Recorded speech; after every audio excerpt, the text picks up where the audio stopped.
I now call this meeting to order. We welcome you to a meeting of the Lafayette Public Utilities Authority. We, as your representatives on the LPUA, welcome your involvement and encourage your participation.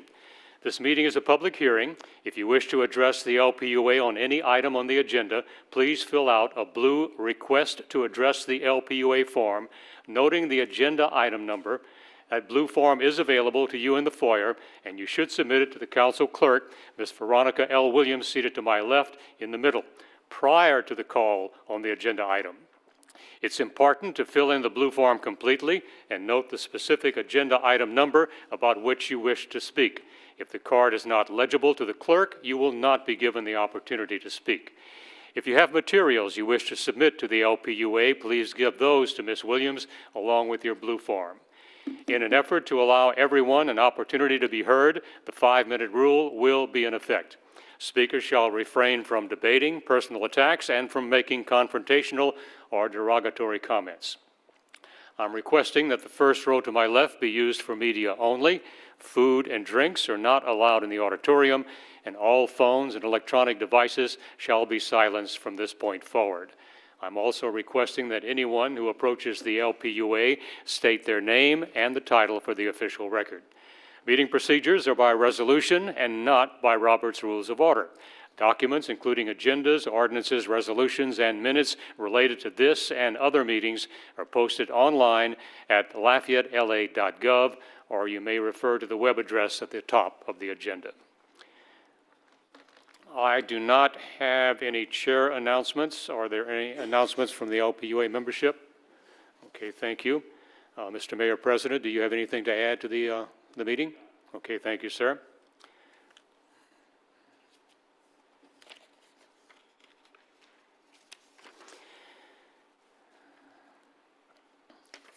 We are now going to open the comments from the public on matters related to LUS, and that are matters which are not on the agenda for today's LPUA meeting.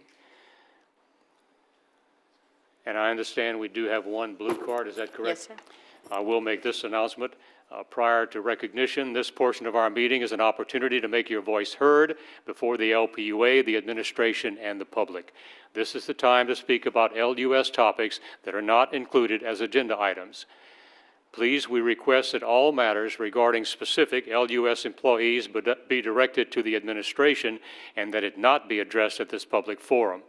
We, as the LPUA, have a concern for the privacy and protection of government employees. With that said, however, if your concern is not resolved in either an expeditious or satisfactory fashion, there are other avenues which can be pursued, and we ask that you follow up with the council office. Also, confrontational statements and/or threats will not be tolerated. We ask that you conduct yourself in a civil manner and with the same courtesy you would expect of others. And, of course, the 5 minutes rule does apply.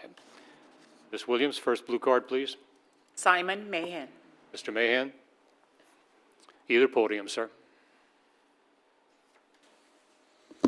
Appreciate it. Good evening. Thank you. My name is Simon Mahan. I'm a resident of District 2 and an LUS customer. I really appreciate the opportunity to come and speak specifically about LUS. I'd like to encourage the LPUA and LUS to evaluate the renewable energy opportunities available to Lafayette in the very near-term future. A lot of the times what utilities will do is they'll issue a request for proposals for wind or for solar or for any other type of generation resource just to test the market. And so we've seen a number of RFPs from the Southwestern Electric Power Company where they issued a request for proposals for 100 megawatts of wind power. They're already purchasing a considerable amount of wind energy out of Oklahoma and importing it into their system. So issuing an RFP can kind of help test the waters. I do have a document that I'll share with the clerk after I get done here.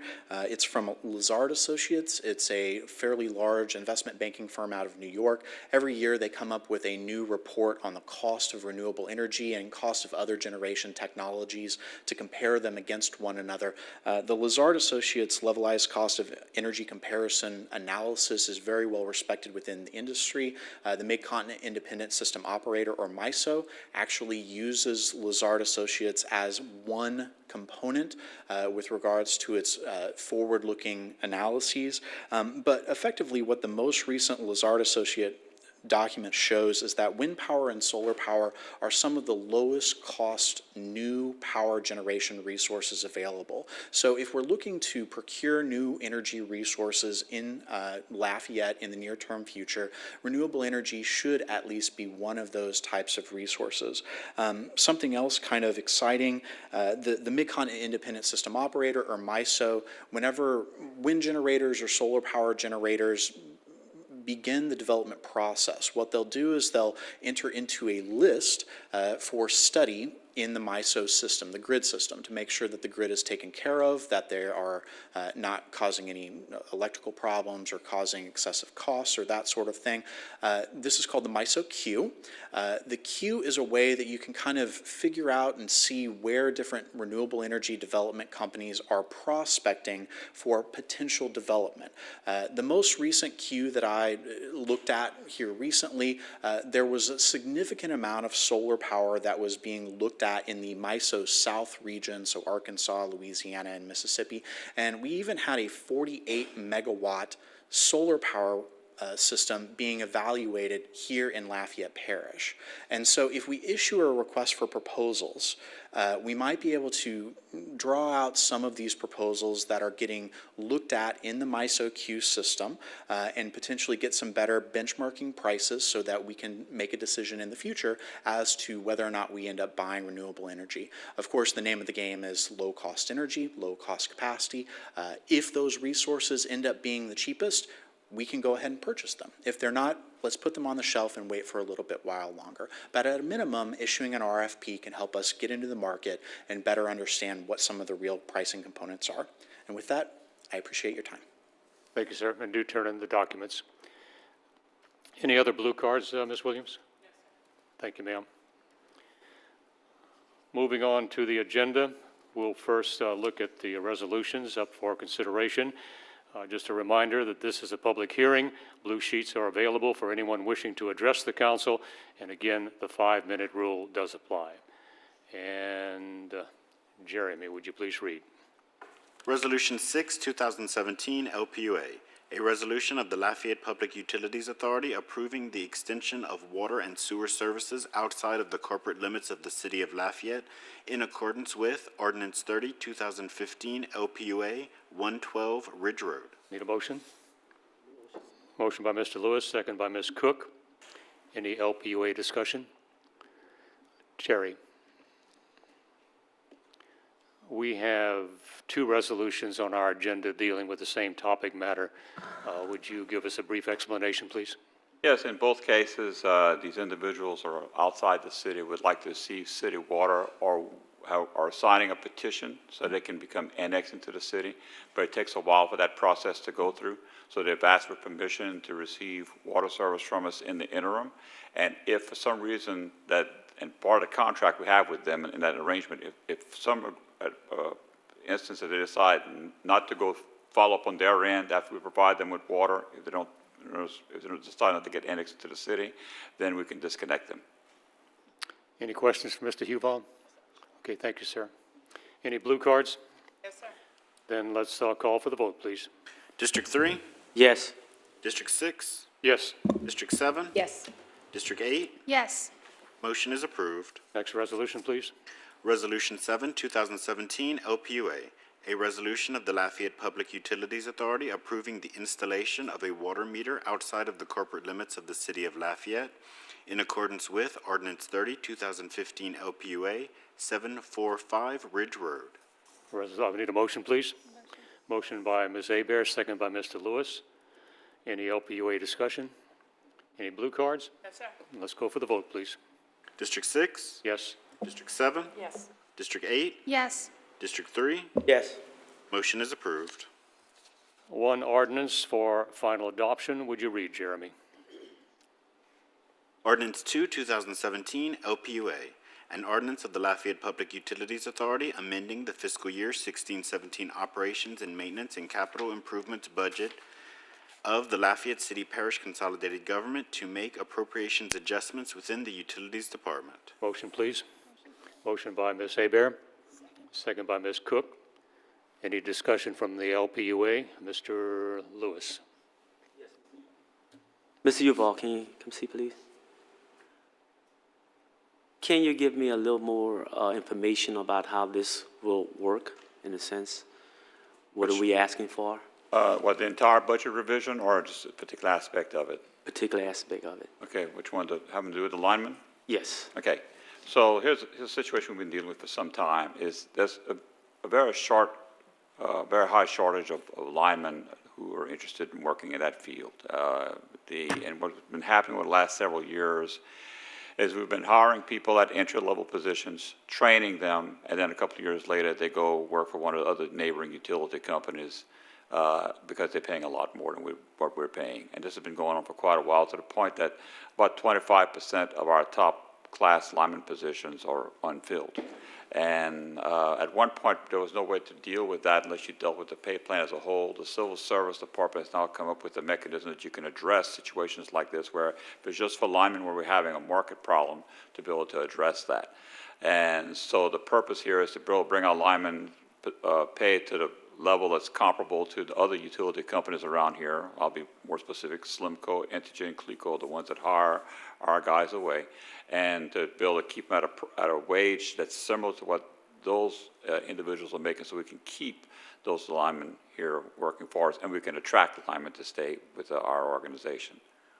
Okay, you mentioned that, I think you say something about Slimco and someone other. Slimco, Clico, and Entergy, and all three, we've lost linemen to all three companies. So they have package like we do as far as retirement and insurance and what have you. They also have that too? It's all comparable. We've looked at that, and it's, in some ways, some might be higher and lower, but in general, when you look at the packages, the benefits package along with the salary, it's very similar.